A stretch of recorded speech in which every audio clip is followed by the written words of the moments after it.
गायत्री महामंत्र, साथ साथ कमर सीधी, दोनों हाथ गोदी में, बायां ऊपर दायां नीचे, ध्यान मुद्रा। ओम भूर्भुवः स्वाहा तत्सवितुर्वरेण्यं भर्गो देवस्य धीमहि धियो यो नः प्रचोदयात्। ब्रह्म ऋषि महात्मा तैलंग स्वामी जी महाराज,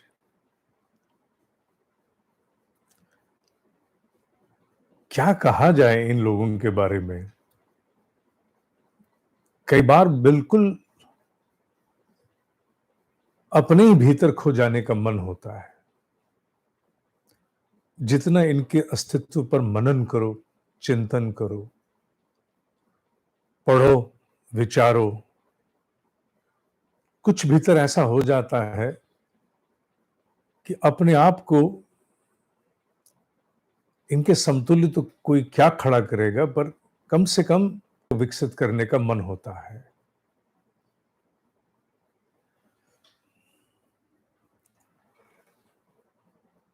महात्मा तेलंग स्वामी जी 400 साल पूर्व इनका जन्म होता है। जन्म होते ही मां घर के ही देवालय में उपासना कर रही होती है। वहीं से शिवलिंग में से एक ज्योति उठती है, बाहर आंगन की ओर बढ़ती है। छोटा सा शिशु विश्राम कर रहा है, वो ज्योति उसमें समाहित हो जाती है। वही क्षण होता है जब उसका नाम संस्कार हो जाता है शिवराम। मां उसकी प्रथम गुरु बनती है और मां के कहे अनुसार वो अपने जीवन में धर्म का अवतरण करते, साधनाएं करते हैं। विवाह का समय आता है, पिता कहते हैं कि तुम्हें अब आगे की डोर संभालनी है, मना कर देते हैं। मेरा जन्म विवाह के लिए नहीं हुआ, मेरे दूसरे भाई का विवाह कर दीजिए। मां इस बात को भांपती है कि यह शिव का ही अंश है, विवाह के लिए इसका जन्म नहीं हुआ। मां कहती है कि इसका कहना उचित है, इसके भाई का विवाह करते हैं। भाई का विवाह हो जाता है। समय आगे बढ़ता है। शिवराम की आयु जब 52 वर्ष की, 52 इयर्स, मां चली जाती है। मां का जाना उनके जीवन में को बहुत बड़ा परिवर्तन लाता है। A major turning point of the life. उसी दिन, जिस दिन मां का देह त्याग होता है, घर त्याग देते हैं। जहां मां का संस्कार होता है वहां से उठते ही नहीं है, घर नहीं आते। भाई वहीं कहीं उनकी झोपड़ी का प्रबंध करता है, क्योंकि वो 1000 बार कहने पर भी कहते हैं बस मेरा हो गया। और बस उसी दिन से शिवराम आगे की जीवन की यात्रा को प्रस्थान करते हैं। आरंभ में उन्हें एक गुरु मिलते हैं, भागीरथी स्वामी, जो उन्हें दीक्षा देते हैं और दीक्षा दे के उनका नाम गणपति स्वामी रखते हैं। अनेक वर्षों तक अपने गुरु के सानिध्य में वो साधनाएं करते चले जाते हैं और साधनाएं करते करते धीरे धीरे आत्मिक प्रगति होते होते एक दिन आता है, वो गुरु भी देह त्याग करके चले जाते हैं। अपनी यात्रा को आगे बढ़ाते रहते हैं, परिव्रज्या चलती रहती है। भारत में अनेकों क्षेत्रों में उनका भ्रमण चलता रहता है। कांची मठ के शंकराचार्य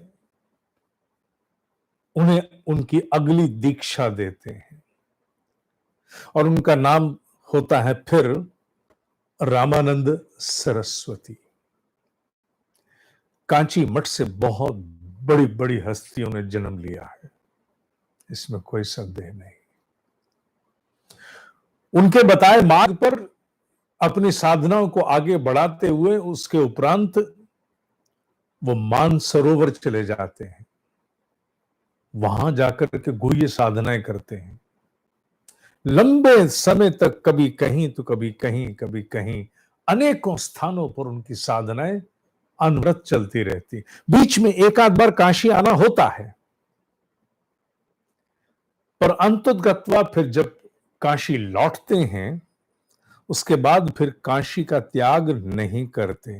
बीच में कुछ समय के लिए प्रयागराज अवश्य घटनाक्रमों के अनुसार उन्हें जाना पड़ता है और काशी के शिव, काशी के सम्राट बनकर के वहां एक लंबा समय व्यतीत करते हैं।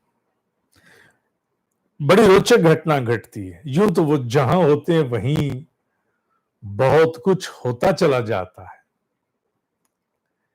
एक बहुत ही समर्पित भक्त जिसका नाम भक्त मंगलदास था, वो प्रतिदिन प्रातः, क्योंकि ये घाट पर होते थे और वो घाट पार करते हुए विश्वमाला मैंने काशी विश्वनाथ जी को चढ़ाई है, वैसे ही माला अब इनके गले में, वापसी में देखता है इनके गले में पड़ी है। हो सकता है अगले दिन फिर पुनः वैसी ही माला। थोड़े दिनों के बाद उसे संशय होता है कि जो माला मैं काशी विश्वनाथ जी पर चढ़ा के आता हूं, वही माला इनके गले में आ जाती है। पर पुष्टि करने के लिए अपनी भक्त मंगलदास काशी विश्वनाथ जी पर चढ़ाते हैं। वापसी में आते हैं तो आश्चर्य की सीमा नहीं, यथावत वही माला जिस पर उन्होंने एक विशेष प्रतीक जोड़ा था, वो महात्मा अब जिनका नाम तैलंग स्वामी है, त्रैलंग स्वामी भी कहते हैं, तैलंग स्वामी भी कहते हैं, उनके गले देख करके आश्चर्यचकित होता है, दंडवत प्रणाम करता है और प्रणाम करके उन्हें कहता है कि अब आप मेरे घर चलो। उनका घर वहां से 10 अश्वमेध घाट से कुछ घाट आगे की तरफ होता है। उतने ही समर्पित होते हैं उनके प्रति और अपने जीवन भक्त मंगलदास के आंगन में व्यतीत करते हैं। उनकी सेवा के लिए गाय भी वहां रखी जाती है। बाबा के साथ एक अद्भुत आश्चर्य यह भी था कि वो निवस्त्र रहते थे, कुछ नहीं पहनते थे, जिसके कारण उन्हें अनेकों बार पकड़ा गया, चेष्टा की गई प्रताड़ित करें, दंडित करें। अंग्रेज महिलाएं और अंग्रेजों का आना जाना काशी के घाट पर बड़े लंबे समय से रहा। अनेकों अंग्रेज महिलाएं जब आती थी इन्हें देख करके और कहती थी, व्हाट इज दिस, ये तो मर्यादित नहीं है, कंप्लेंट्स होती थी। और धीरे धीरे पुष्टि हो गई थी ये अवधूत है, ये भेद से परे होके अभेद में जा चुका है, ये पवित्रता की प्रतिमूर्ति है, इसको कुछ दंड नहीं दिया जा सकता। क्योंकि दंड देने की जितनी प्रक्रियाएं भी अभी तक अपनाई गई थी, अंग्रेज उसमें पूर्णतः असफल हुए थे। अपनाई गई थी, अंग्रेज उसमें पूर्ण हुए थे। को ने उल्लेख किया है इस बात का, अब पकड़ के लाए, अंदर बंद किया, कुछ क्षणों के बाद वो उसी अंग्रेज अफसर, इनको तो बंद किया था कोठरी में, ये बाहर का सुखी अद्भुत सिद्धियां सिद्धियां तो उनके अंदर बाहर पर लेटे हुए तैरते रहते थे, पानी पर बैठ के साधनाएं करते रहते थे, उसी अवस्था में रहते थे। लोग आकर के अपनी सेवा के निमित्त उनको अपने हाथ से खिला के जाते थे। बड़े बड़े चमत्कार लोगों ने उनके सानिध्य में अनुभव किए।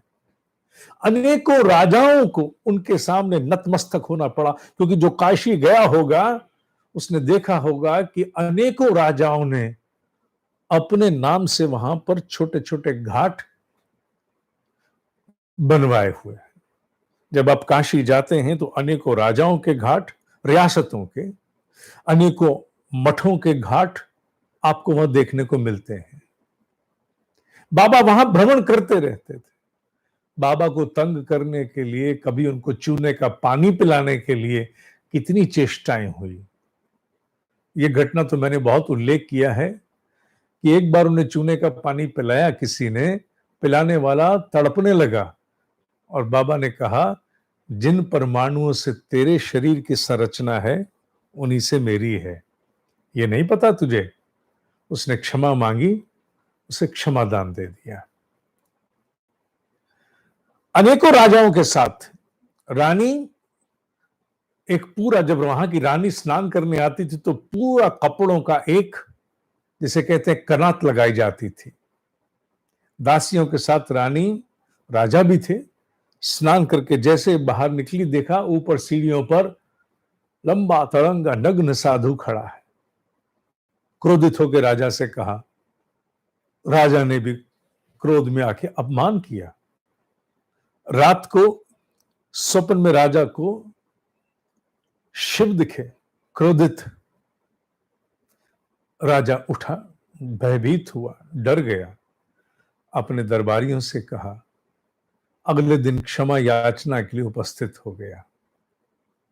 उसे बोध हो गया कि नहीं, ये एक राजा के साथ नहीं हुआ, उज्जैन के राजा के साथ, अन्य अनेकों राजाओं के साथ हुआ, जिन्हें यह मानना पड़ा कि नहीं, ये प्रकृति के नियमों को लांघ चुका है। ये आकाश में, पाताल में, पृथ्वी पर, जल में, हर स्थान पर विचरता है, विद्यमान है। ये काशी का शिव है, अद्भुत शक्तियों के स्वामी।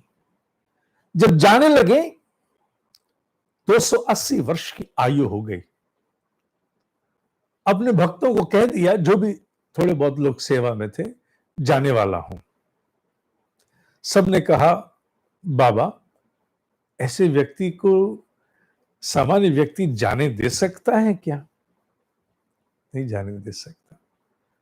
आत्माओं के साथ जिसकी आत्मा की सिलाई हो चुकी हो, उसे नहीं जाने दिया जा सकता। भक्त कहते हैं, आप चले जाओगे तो हम तो रहेंगे ही नहीं। तो चिंता मत करो, मैं कहीं नहीं जाऊंगा। अपने शरीर के आकार की प्रतिमा बनवाते हैं। शिल्पकार को सामने बिठा करके एक पत्थर दे के अपनी प्रतिमा बनवाते हैं और उस प्रतिमा के सामने बैठ करके अनेकों दिन साधना करके प्राण प्रत्यावर्तन उस प्रतिमा में डालते हैं और कहते हैं कि लो, अब मैं यही हूं, मैं कहीं नहीं जा रहा हूं, अब मैं यही हूं, बस इतना कहते हैं। अकबर जाकर के जितना भी उल्लेख प्राप्त है उसे अवश्य प्राप्त करना। पर यहां मैंने कहा ना, बहुत से स्थानों पर मैं नहीं गया, जाने का मन है, प्रार्थना है मैं जा पाऊं, अक्कलकोट जा पाऊं। जो अनुभव मैं लेकर के आया लगभग 17 मार्च को इसी वर्ष, वो आपको भी प्राप्त हो। वाराणसी पहुंचने वाले दिन, जिस दिन हम पहुंचे, मन में मैं बड़ी तीव्र अभिलाषा लेके आया था कि मुझे महात्मा तेलंग स्वामी जी के आश्रम जाना है। मैं तो आश्रम सोच के आया था और मैंने गाड़ी में एक विद्यार्थी मेरे साथ था और मैंने उसे कहा था, आज उनकी सजगता हमें छुएगी।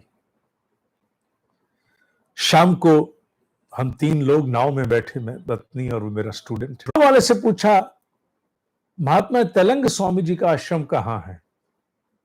उसने छूटते कहा, वो कांख वाले बाबा। कांख वाले? और कुछ पहनते नहीं थे वो वाले ना भैया? हाँ हाँ, मैं समझ गया, वही वही वही। जो मन हो मुझे दे देना, क्योंकि पैसे तय हुए थे केवल दश अश्वमेध घाट तक जाने के, आने के। उसको आश्वासन दिया और वो पूरी तन्मयता से चल पड़ा। 10 अश्वमेध घाट से वो कुछ दूर है, पीछे की तरफ। लगभग घाट वहां समाप्त होने को होते हैं, वहीं है। गया, एक जगह नाव उसने खड़ी की, मैंने सत्संग में सुनाया था, फिर भी क्योंकि बहुत लोगों ने सुनना। नाव खड़ी की और खड़ी करने के उपरांत वो कहने लगा, चलो। वो नाव वाला हमारे साथ चलने को तैयार हो गया। तो पूछा सीढ़ियां कितनी हैं, कैसी हैं, क्योंकि खड़ी सीढ़ियां बड़ी बड़ी दिख रही थी। कुछ नहीं, चढ़ जाओगे। कौन प्रेरणा दे रहा है? नाव वाला।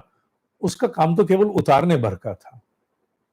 चढ़ना आरंभ किया, हम चढ़ गए। चढ़ने के उपरांत हमें था कि किसी बड़े मंदिर आश्रम, रास्ते में बड़े बड़े मठ देखते हुए हम जा रहे थे। एक दो मोड़ लेकर, मुश्किल से 2 मोड़ लिए होंगे, संकेत किया, वो रहा। नाव वाले ने कहा वो रहा। जब हमने वो देखा तो छोटा सा एक दरवाजा, जैसे छोटा सा घर होता है। तब तक ज्ञात नहीं था कि आश्रम नहीं, भक्त मंगलदास का घर हुआ। जैसे उसमें प्रवेश किया, वो तो बहुत छोटी सी जगह थी। इन लोगों को और जगह चाहिए भी किस लिए होती है। जैसे घुसे उसमें देखा, दाहिनी तरफ इतना बड़ा, मेरी भुजाएं फैल गई हैं, लगभग 3 फीट के आसपास का डायमीटर, 2.5 फीट होगा अनुमान से। एक शिवलिंग है जिसकी हाइट इतनी सी है, लगभग 1.5-2 फुट की हाइट, 2.5-3 फुट चौड़ा, पर एक पत्थर का बड़ा हैवी, बड़ा भारी शिवलिंग स्थापित। समझ में आ गया, यही वो शिवलिंग है जिसको कांख में दबा के वो नित्य स्नान कराने गंगा जी ले जाते थे। इतनी सीढ़ियां उतर करके हम तो बिना किसी सामान के चढ़ते हुए भी अनुभव हुआ, कर सकते हैं। बाल ब्रह्मचारी, महासिद्ध योगी, अवधूत ब्रह्म ऋषि कुछ भी कर सकते हैं। साथ ही उनकी वो प्रतिमा जिसको उन्होंने खुद स्वयं बनवाया, और बड़े अद्भुत से नीले से रंग की आभा उस पत्थर से फूटती हुई, उसका चित्र मैंने सभी मॉनिटरिंग प्रोग्राम कार्यक्रम से जुड़े साधकों को ईमेल से भेजा भी था। अद्भुत आभा। मंदिर में एक लड़की, एक महिला, हमने पूछा कि बाबा के दर्शन यहीं होते? उनका नीचे भी चले जाओ, कोई वहां बंधन नहीं था। हम लोग नीचे की तरफ गए। जैसे नीचे गए, एक बेसमेंट थी छोटी सी। उस बेसमेंट का आकार कितना रहा होगा, अनुमान से बता रहा हूं, लगभग 5-5.5 फुट चौड़ी और लगभग 6-7 फुट लंबी। बस उन्होंने इतना संकेत दे दिया, बाबा अधिकांशतः यही ध्यान करते थे। उस बेसमेंट से ही एक रास्ता और अंदर जा रहा था, जहां एक हॉल था, लगभग 10 फुट चौड़ा और 20-25 फुट लंबा, जहां अनेकों चित्र लगे हुए थे। स्वामी रामकृष्ण परमहंस और महात्मा तेलंग स्वामी जी का हाथ से बना हुआ एक चित्र भी था कि दोनों में बातचीत हो रही है। स्वामी रामकृष्ण परमहंस ने महात्मा तेलंग स्वामी जी को प्रणाम किया, दंडवत प्रणाम किया था। अद्भुत है। वहां जाने के उपरांत एक बड़ी विचित्र सी शांति, विचित्र सा अनुभव, छाती से ऊपर कंधों पर अनुभूतियों और तरंगों का एक आभास, अनायास, गदगद जिसे कहा जाए, अनुभव होना आरंभ हो गया।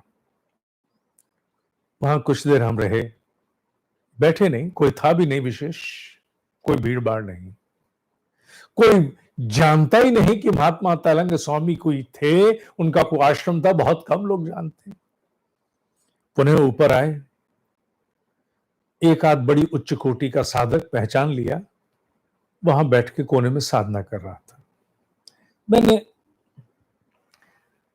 जाकर के वहां एक लड़की से पूछा, लड़की लगभग 18-20 साल की रही हो, बेटा बाबा यहीं रहते थे? हाँ, बाबा यहीं रहते थे। तुम लोग, जो यहाँ की ट्रस्ट है उन्होंने हमें यहाँ पर देखरेख के लिए रखा। बहुत साफ सफाई थी, छोटी सी जगह, छोटा सा घर, बहुत साफ सफाई। बेटा ये शिवलिंग, हाँ बाबा नदी से निकाल के, गंगा से निकाल के लाए थे। अच्छा, वहां और भी प्रतिमाएं थी। ये बाबा, उनने नाम बताया किसी जगह का, मैं पहचान नहीं पाया, हनुमान जी की प्रतिमा, ये बाबा वहां से लाए थे। अच्छा, एक प्रतिमा वहां ऐसी थी जिसे देख करके ठिठक गए। बेटा ये किसकी प्रतिमा है? क्योंकि जाने पहचाने देवी देवताओं में से किसी की नहीं थी। ये बाबा नदी में से निकाल के लाए थे, and she was a pure innocent child. किसकी है बेटा? ये गंगा पुत्र भीष्म की है। गंगा पुत्र भीष्म की प्रतिमा? ना तो नाम लिखा है प्रतिमा पर। अच्छा, प्रतिमा को देखते रह गए हम। उसमें ऐसा कुछ नहीं था कि कहा जाए गंगा पुत्र की है। एक आकृति सी पत्थर में बनी हुई थी, प्राचीन, अति प्राचीन, यहां स्थापित करने के लिए। वहां कुछ देर बैठने का मन था, फिर कहा नहीं, यहां ऊपर नहीं बैठते, नीचे फिर एक बार चलते हैं। फिर से नीचे गए। जासपुत्री गोद ली हुई थी। उन्होंने बताया कि वो भी यहीं रहती थी। बहुत बाद में, जाने से कुछ वर्ष पूर्व, कुछ नहीं कहा, लगभग उनकी आयु भी कहते हैं कि 100 वर्ष से कहीं अधिक थी, जो बाद में काफी देखरेख भी करती रही। बाबा की देखरेख तो अंतिम क्षण तक कोई नहीं थी, क्योंकि वो तो एक अद्भुत ही संत, और जाकर के फिर से वापस आना, वो काशी के सम्राट वहां यूं ही विचरा करते थे। अनेकों दूर दूर से ज्ञानी आकर के उनके दर्शन कर, द्वारा संकेतों के द्वारा बात करके भी बात कर दिया कर, कोई उल्लेख कराना संकेत कर देते थे, वो कर दिया करते थे। जब उन्होंने देह त्याग किया तो उन्होंने कहा था कि मुझे एक लकड़ी का संदूक बना के और उसमें रख देना, यहां से सभी घाट पार करा के, और मणिकरण घाट के पास मुझे जल समाधि दे देना, ऊपर ताला लगा देना। उसी तरह से किया गया। जाने से पूर्व उन्होंने कुछ घंटे पूर्व जाकर के अपने आप को उसी कक्ष में बिठा दिया, जिस कक्ष में नीचे मैंने कहा 5 फुट से 7 फुट चौड़ा छोटा सा कक्ष, बेसमेंट वाला, वहीं बिठा दिया। बिठा करके अपने आप को वो ध्यान में गए, और कुछ घंटों के उपरांत जैसा संकेत निर्देश दिया होगा, आए। वो अपने योगी भाव में ही स्थित थे, जा चुके थे। उनका वास्तविक चित्र एक ही है। मैं उनका पूरा चित्र लगाना चाहता था, पर वो पूरा लग नहीं पा रहा था। वो एक ही चित्र उनका उपलब्ध है। चले गए। भक्तों ने उनको किसी प्रकार बाहर लाए, ला करके उस लकड़ी की पेटी में रखा, ताला लगाया, और सभी घाट पर जाकर के घूमते हुए मणिकरण पर लाकर नाव में रखा। बहुत वजन था उनका। उनमें से कुछ भक्तों ने कहा कि बाबा ने ताला बंद कराया था, खोलने के लिए मना किया था, अब जल समाधि देने ही वाले हैं, ताला खोल करके और फिर जल समाधि दे देते हैं। ताला खोला तो उसमें केवल वो पुष्प थे जो उन पर चढ़ाए गए थे। उन्होंने उसी प्रकार फिर से ताला बंद किया, और बंद करके यथावत उस लकड़ी के बक्से को नदी में डाल दिया। ऐसे अवधूत कहीं जाते हैं? नहीं जाते। मन है एक विस्तृत कार्यक्रम उन पर और किया जाए, जिसमें कम से कम 1.5-2 घंटे उनके जीवन चरित्र की अनेकों बातों को, जीवन आचरण की, जीवनचर्या की अनेकों बातों को समाहित करके कुछ कहा जाए। क्योंकि गंगा पुत्र भीष्म की ही भांति इस घोर कलयुग में इस महान ब्रह्म ऋषि का जन्म हुआ, जो शरीर रहते हुए भी उन अवस्थाओं को प्राप्त कर चुके थे, जिन अवस्थाओं को जीवन मुक्त जीवात्माएं अपने कारण शरीर में अवस्थित होकर प्राप्त करती होंगी। वो सशरीर ही उसको प्राप्त हो चुके थे। सत्य पूछो तो शरीर उनका रहा ही नहीं था। और ये बात कौन कहता था? ये बात और कोई नहीं, वहां के सामान्य लोग जो घाट पर उनको प्रतिदिन देखते थे, वो कहते थे कि देह बोध त्याग चुके ये देह में नहीं है, चल फिर रहे हैं, बस दिख रहे हैं। और दिखते दिखते भी ओझल हो जाना, ये उनके लिए बड़ा सामान्य सा था। अद्भुत समर्पण की प्रतिमूर्ति, अलौकिक क्षमताएं इनमें नहीं होंगी तो किसमें होंगी? जरा सा भी मुझे वो मंदिर याद आता है, पता नहीं किस भाव में चल जाने का मन होता है। उस नाव वाले का रखा था, इसने काख वाले बाबा कह करके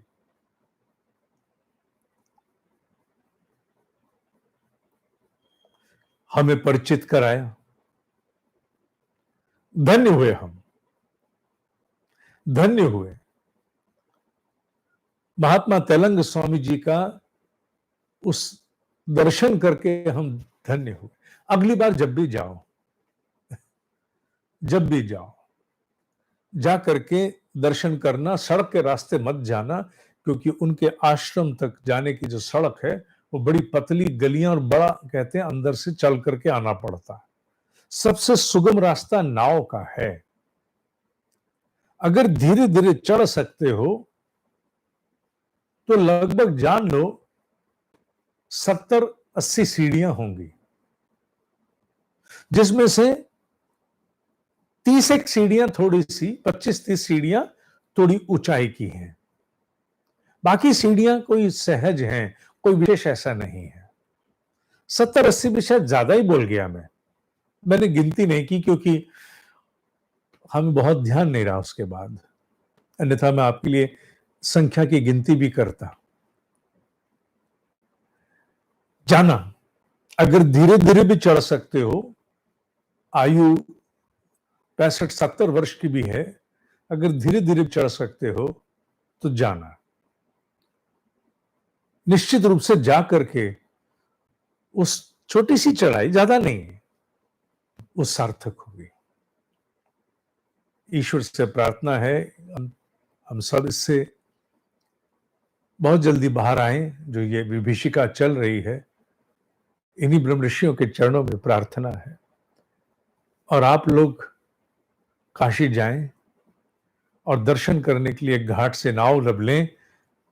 चेष्टा करना हाथ से चलने वाली नाव लेना, क्योंकि मोटर से चलने वाली नाव में एक तो मोटर की ध्वनि और गति, वो रस, वो आनंद नहीं आने देती जो सहजता और सरलता के साथ घाट से अनेकों आश्रमों के दर्शन धीरे धीरे करते चले जाने का एक अद्भुत आनंद है।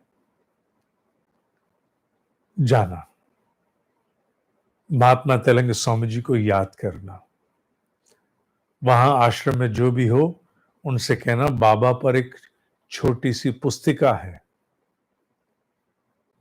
वो हमें अवश्य दो। वो वहीं मिलती है और कहीं संभवतः नहीं होगी, वो भीतर देते हैं पुस्तिका, लेना और पढ़ने की चेष्टा करना। उसी पर आधारित करके कार्यक्रम करने का मेरा मन भी हो रहा है। आज आपसे उनका उल्लेख करके मैं उन स्मृतियों में पुनः वहीं पहुंच गया हूं। मैं स्वयं गदगद हूं, धन्य हूं। महात्मा तेलंग स्वामी जी को मैं मेरी आत्मा सहित प्रणाम करता हूं। शरीर क्या करेगा। मांडुक्य उपनिषद का बैच 28 अप्रैल से आरंभ हो रहा है, आने वाले 2 दिन के उपरांत। कल प्रातः ब्रह्म मुहूर्त में पुनः मिलते हैं अष्टावक्र गीता के अगले श्लोक के साथ। अष्टावक्र गीता 1-2 दिनों में समाप्त होने वाली है। कल सायं पुनः एक ब्रह्म ऋषि के उल्लेख के साथ उपस्थित होंगे। ओम शांति, शांति, शांति। ओम ही सत्य है, ओम ही सत्य है, ओम ही